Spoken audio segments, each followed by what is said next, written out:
that's a perfect segue, I suppose, into our having a deeper, broader discussion about capacity. And we know that viral vector manufacturing is a critical part of developing and producing therapies that use them. But since manufacturing these, custom-made viruses can consume sometimes over a third of the biotech's money and budget, decisions that improve manufacturing efficiencies, for example, such as services as CDMO, it'll have a potential impact on patient access and ultimately the drug cost. But, I want to talk through with both of you, if drug candidates tend to move through development faster than the manufacturers can add production capacity, what are some of the ways that cell and gene therapy biotechs can overcome these issues and ultimately get therapies to patients, short of building their own in-house facility? Dave, I'd like to ask that question of you. Let's go down this road. If we're not going to build in-house, which is, of course, capital intensive, what are some of the things that cell and gene therapy biotechs can do to bring therapies to patients? Yeah, well, I mean, that's one of the seminal questions, I think, in our field. And the fact is that companies often, it's going to take them years out of the gate, as far as I'm concerned, to be in a position where they can really even contemplate internalizing GMP production. And it may happen in a phased approach where you're able to internalize maybe first a process development group and then an analytical development group, et cetera, and with an eye on a multi-year plan. I don't disagree that the ability to produce that sort of a site, a GMP site, has definitely become a little more streamlined over the years, which is a great thing. But it remained the CDMO relationship, if you will, to sponsor companies in this field remains an absolutely critical component for so many of us.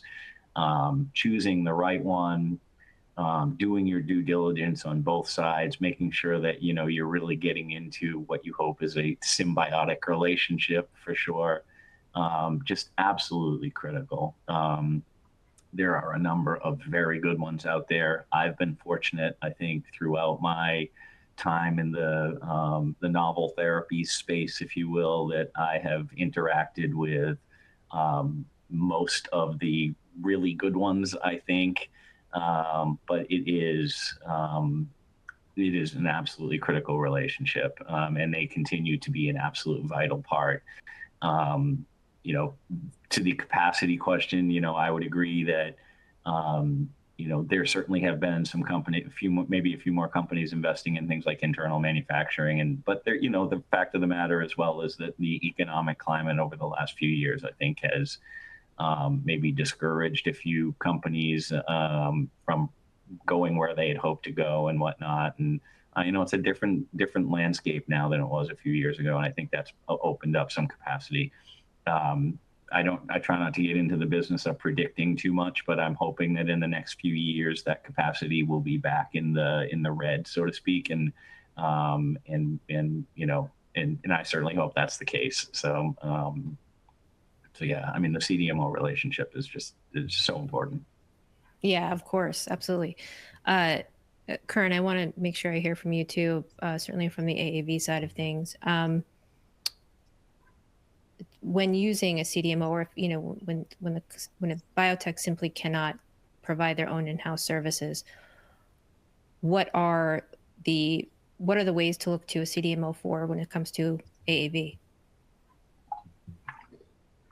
Well, I think we were virtual for about 7.5 or 8 years. And during that time, one of the things that we did, knowing we would outsource manufacturing, was to invest as much as we could in process development and in analytical. So we had in-house analytical, because that actually turned out to be the rate limiting step to batch release. Not so much making the batch, but actually running the analytics.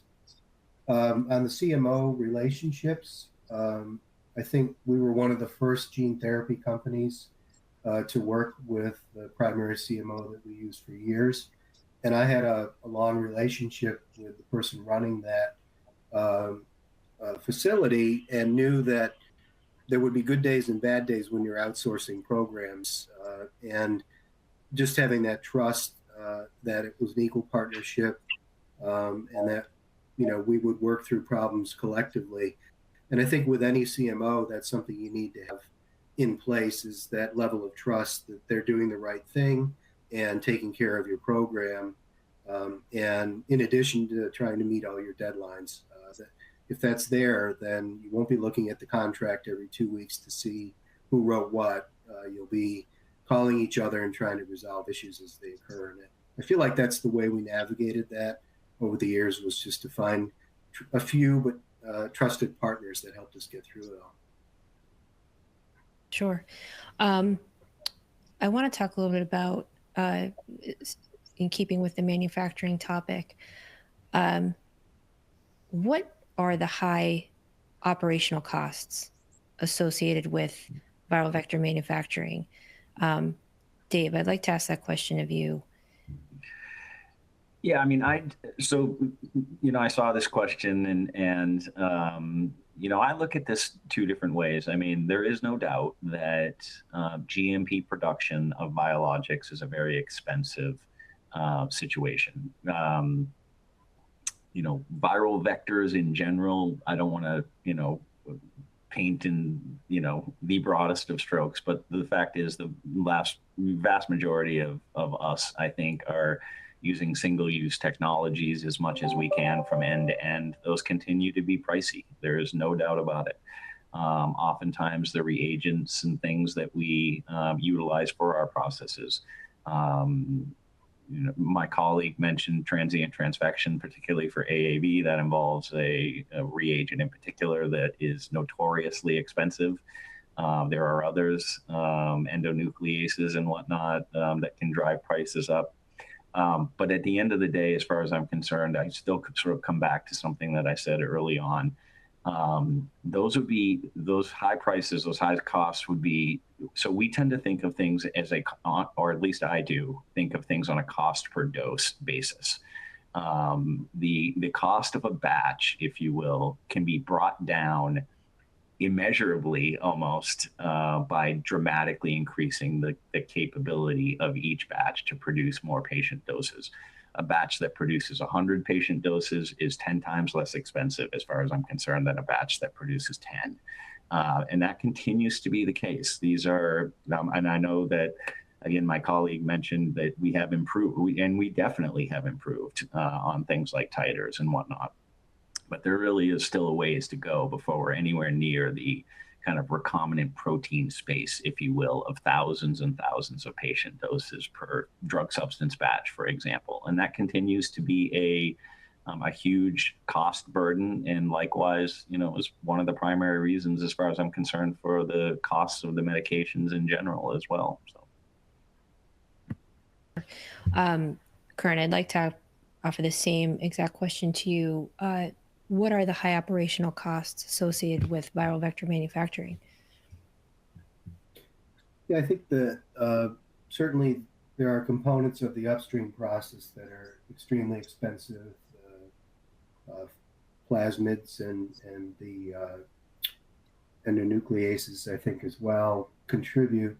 One of the ones that really sticks out to me when we think about yield and cost of goods, though, is downstream when we're trying to enrich the percent full capsid. We're probably throwing 30% of the product away to accomplish that. So if you start out at 40% full capsid and go to 65 or 70, which is more in line with what regulators want to see, you may lose 30% of your product in the process because you're trying to do that with a very shallow chromatography gradient system. So I think people that are working on more efficient ways to separate empty and full capsids can make a huge impact on the cost of manufacturing and achieve the same goal of having more doses available at the end of the process.